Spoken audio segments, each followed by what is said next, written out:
Good afternoon, everybody. This is Don again, and it is Sunday afternoon, probably like a little before 2 o'clock, I think.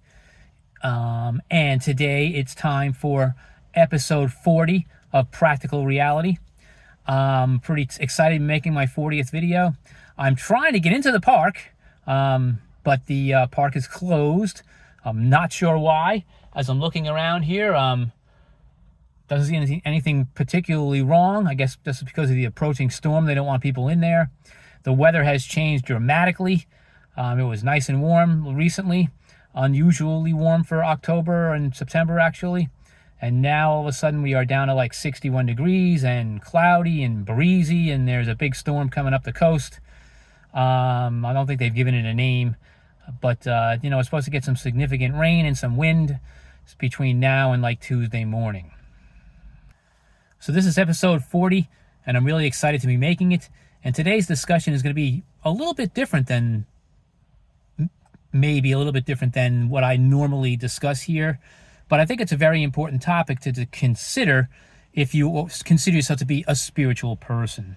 Now, recently there's been a lot of discussion in the scientific community about exactly what consciousness is. And it has been asserted, I haven't read this too often before, but it's been asserted recently that everything is conscious, that the universe itself is consciousness. It is a conscious being.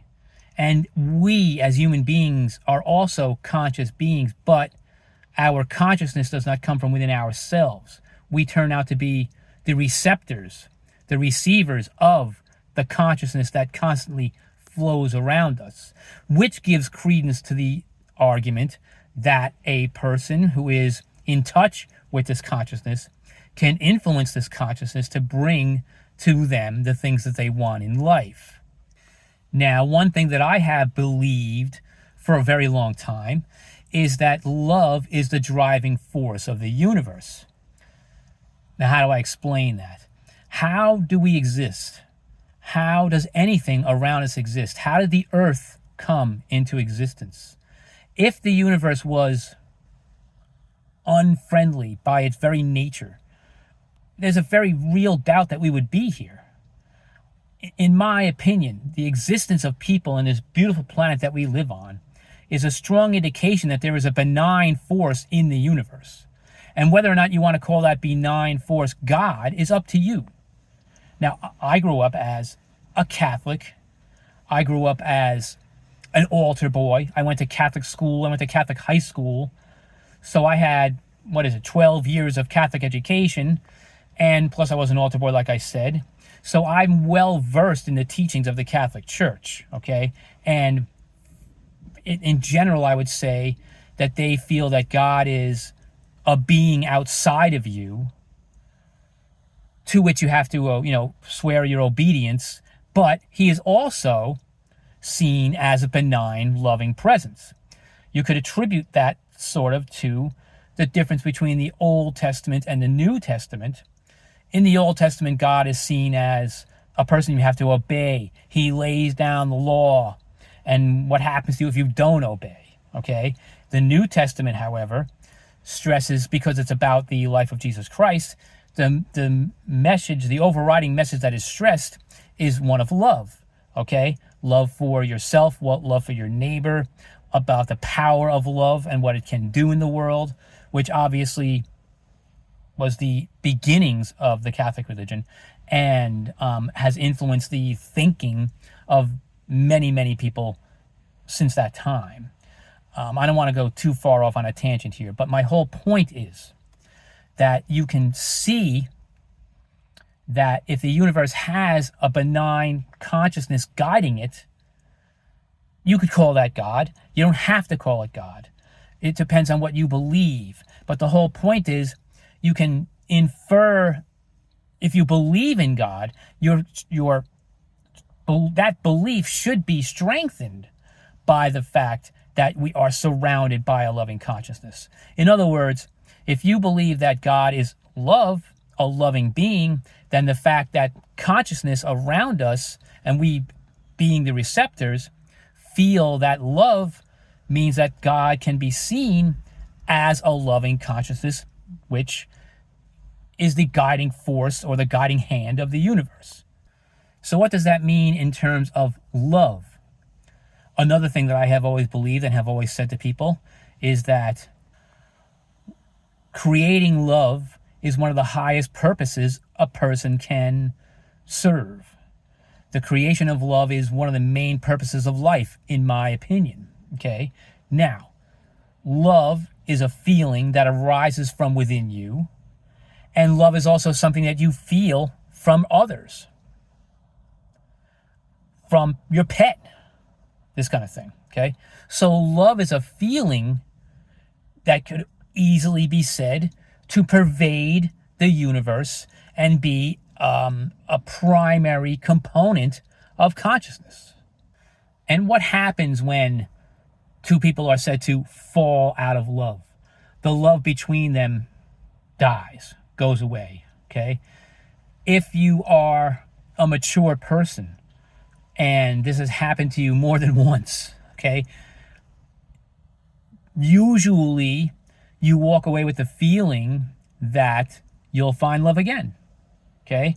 If you are an optimistic person, you believe in the power of love, you usually walk away from a relationship saying, okay, this didn't work out, but there's always someone else out there for me. I'll find love again. And why can you afford to be that optimistic? Because you feel that there's a lot of love in the world. You see people in love all the time. You know that there is love present out there as a force. So you are optimistic in thinking that, yes, somewhere in this world of 8.5 billion people, there's got to be someone else out there that will love me. And I think that's a very normal, mature feeling. And I think it's derived from the fact that you are sensitive to the fact that there is so much love in the world that there has to be somebody out there for me. So all of that lends itself to the idea that consciousness and love are the same thing, okay? If there is a loving, benign force out there that's making life on Earth possible in this beautiful conditions, nurturing environment that we have, then that is a sort of a proof that love and consciousness are really the same thing. The consciousness that is out there is guided by a benign force. So there really is no conflict in what I am saying between the relationship that God, or whatever you want to call that benign force, has with each of us and every other living thing on the planet. Because if everything has consciousness, then everything carries within it that same sort of divinity that we attribute to God, and that same sort of love that we always hope for and can feel in the environment around us. So therefore, the next question you want to ask yourself is, how can I utilize this consciousness around me to bring me the things that I desire? And it really isn't that difficult a concept to wrap your head around once you realize that you are living, that you are a receptor living in a universe that is conscious. So then the next thing I need to talk about is the research being done to show that the universe is consciousness itself. And that all has to do with quantum mechanics. And herein lies the link between you as a conscious, sensitive being and your ability to draw the things that you want to yourself to give you the life you desire. Quantum mechanics, of course, says that all particles have no, call it an identity, okay? You don't know what they're doing. You don't know how fast they're going. You don't know what part they're playing. You don't know what their role is in the universe until you observe them. And once you observe them, they become something that can be defined. Before you observe them, they have no definition. Once you do observe them, you define them. So that is called the observer effect. So as an observer, if you are conscious of the consciousness that surrounds you, and you send out a wave or a frequency of energy that matches what is some of what is around you, you then bring in more of that to you. So, obviously, if you're in an angry state, you draw more anger, more violence, you draw more negativity towards your life. And if you are in a state of peace and gratitude and joy, you naturally attract more of that to your life. So by being aware of the fact that you are surrounded by a loving consciousness, you then afford yourself the opportunity to draw more of that into your life to give you the peaceful, happier, more fulfilled life that you desire. And in my humble opinion, none of that should sound crazy to you. And if it does, then, hey, that's your choice to be what I would have to call cynical or less open-minded.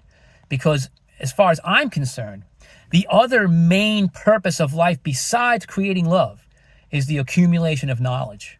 And when you have knowledge that you accumulate, and then your obligation in order to be the best person you can be, your obligation then is to spread that knowledge to others and hopefully educate them, bring them into a higher state of awareness so that they can then experience the loving consciousness that surrounds us and bring about a more peaceful, prosperous, happier, more fulfilled world. And what can be a higher purpose than that, I ask you? Now, I go on a lot of places and read, obviously, about research on consciousness and other topics related to the subject. And I also go online and read things like on Reddit, subreddits about spirituality, where people are complaining that they can't make it work for themselves and that they're giving up on life, this kind of thing. And I just want to reply to them and say to them, what are you doing? What are you talking about? Why do you continue to dwell on that kind of subject? The longer, just as I just finished explaining, the longer that you concentrate or magnify the negativity in your life, the more of that negativity you'll be drawing to yourself. To live in a state of gratitude, in recognition of the fact that we are surrounded by a loving consciousness, gives you the opportunity, as I said a minute ago, to draw more of that joy and peace and prosperity to you. So I guess you would say, there you have it. I'm putting forth what I consider to be my worldview of the universe, my, let's say, 30 million foot view of the universe. I just feel that it's like a unifying theory for me, the theory of everything. How do we exist? Why do we exist? What are we here for? All of that is a coherent worldview in my mind. And it's nice that I finally broke through on this and came to this sort of coherence almost like maybe an hour or so before I made this video. It just sort of struck me after listening to a video I was listening to this morning, and the recent reading that I've done on the subject of consciousness. So it's a wonderful thing to be able to be in this state, and I put myself in now a higher state of being, a higher state of consciousness, a higher state of awareness by proceeding through each day with this realization. And this is what I wish for everyone. And this is why, it's so important not to consider this stuff, as they say, woo-woo, okay? This is real. And, the people who are doing this research on consciousness aren't just putting this stuff out there without any sort of evidence whatsoever. They have evidence that what they're talking about as far as consciousness and quantum mechanics is concerned. There is evidence to back up what they say. So they're not just spouting this stuff without any sort of validation whatsoever. There's plenty of validation that's there. And obviously, if you do your own research, you can find that validation. So I guess that's pretty much it for today. But I think I made a very, very important point for all of you to realize, and I hope you will take the time to sit and think about it.